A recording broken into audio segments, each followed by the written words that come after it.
Hello everyone, Justin Vacula here with video number 1 of the Stoic Philosophy video series. This video will focus on Epictetus Discourses, Book 1, Chapter 1, on what is in our power and what is not.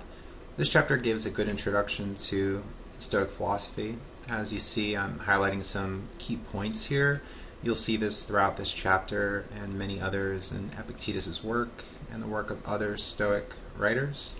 He talks about the reasoning faculty ruling all of the others in this passage. He writes, "The reasoning faculty, for that alone of the faculties that we have received, comprehends both itself, what it is capable of, and with what valuable powers it has come to us, and all the other faculties likewise. For what else is it that tells us gold is beautiful? For the gold itself does not tell us."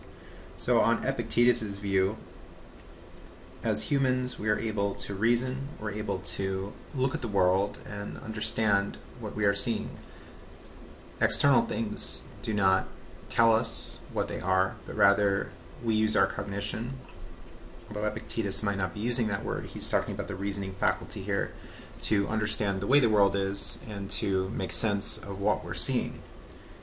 He says here, the faculty that can deal with impressions. Impressions, this word comes up a lot in the Stoic writing.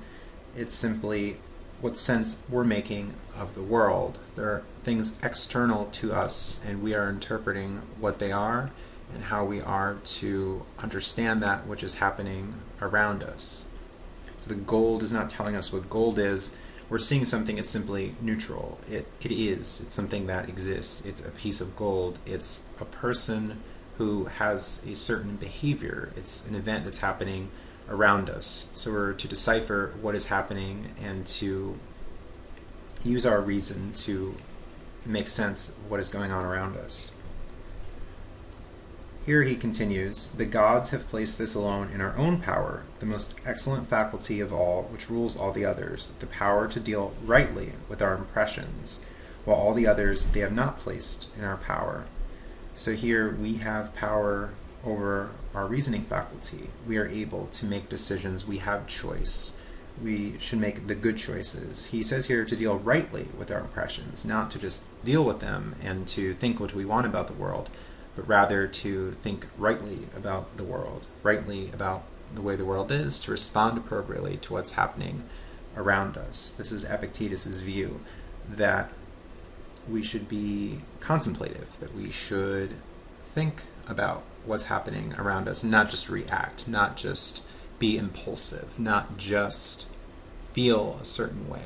We're going to make a right decision. We're going to rightly use our reasoning faculty to make sense of the world, to deal with our impressions, as he writes. So this is a very empowering philosophy, I think, that it's focusing on self-reliance. It's focusing on one's own character to make decisions, saying we have the power to do that. It's not the world that has the power over us, but rather we are the ones who are dealing with the world, making interpretations and living a good life, a thoughtful life, a rational life, is what Epictetus is advocating for here.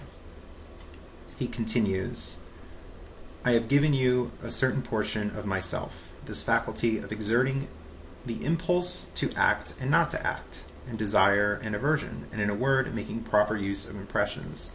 So here we see more talk of choice, of personal freedom, of control of one's own will. The impulse to act and not to act. So we have a choice. Should we do something? Should we not do something? Should we be quick about something? Should we think about something? How are we to act properly? We'll get into this in later chapters. We'll talk about how to appropriately deal with the world, to deal with our impressions, to deal with reason, how we are to live a fulfilled life, to be content. Again, the choice is up to us.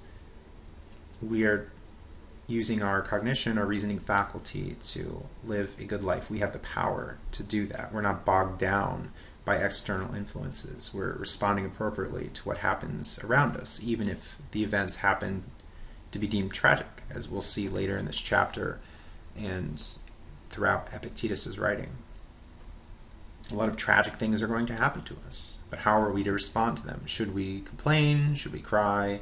Should we moan? Perhaps there can be a place for that, but if we're to be bogged down and be an obstacle to ourselves, and we'll get into that later in this chapter, that doesn't seem to be a productive way to go about life.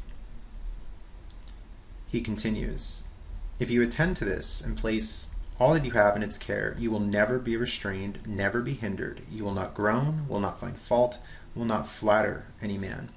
So this seems to me as a radical statement. You will never be restrained, never be hindered. You will not groan. So this, I think he talks about, is freedom in having a choice, in behaving properly, in exerting power over the world and having decisions to make. If we have capacity to reason and respond appropriately to the world, that, it seems, on Epictetus' view, is freedom, and that's a great thing. It's a very empowering philosophy here. It may be difficult to deal with some tragedies, and maybe a weakness of this philosophy in a way, although Epictetus surely will address things such as death, grief, and some other traumatic events that could happen to us. He says, are you satisfied with them? I pray so to the gods. Well then, do all these advantages seem small to you? So these are big advantages of having this self-mastery, of having this good character, in understanding that we can reason and use our reasoning faculties to deal with our impressions appropriately. He continues, it is in our power to take care of one thing alone and devote ourselves to that. We choose instead to take care of many and to encumber ourselves with many, body, property, brother, friend, child, and slave. So Epictetus is saying here that, well, we have the capacity to reason, and with that capacity, we don't just focus on ourselves, but we can make a choice to focus on other things in the world, some that we don't have control over of, as he mentions here, other people, our body, our property, and that these things can be temporary, they can be out of our control, but our own reasoning faculty, we can have control over this. We have the choice on Epictetus's view. He talks, though, as being burdened. So when we take on some perhaps responsibility, we worry about other things, that can set us back, that can distract us from some other areas, and that makes sense, I think, and that if we have many priorities, it's hard to just focus on one thing. It seems to be self-evident here.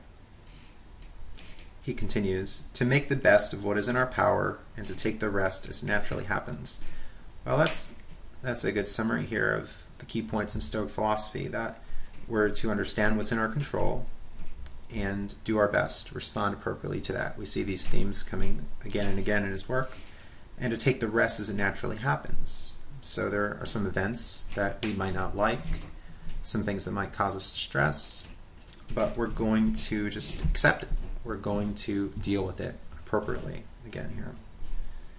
He continues, why? What else then to know what is mine and what is not mine, what is within my power and what is not? I must die, and must I die groaning too? So here we have a choice again in how to respond. Should we groan about death? Should we complain? Death here, he mentions in this chapter a good deal. This might be something that could cause distress to people, but in Epictetus' view, it's something that we should simply accept. Every mortal's lot, death is. We can't escape this on Epictetus' view. So how to respond to death? Not groan. He says, be fettered. Here he says, can anyone prevent me then from going with a smile and good cheer and serenity? Or to simply accept death. He says, why do you not study to be contented with what is allotted to you? So we're to be content with who we are, what we are, our reasoning faculty, what place we are in the world, what's allotted to us. We're to play the role here that we are given in life to make the best of the current situation. He writes, I will not become an obstacle to myself.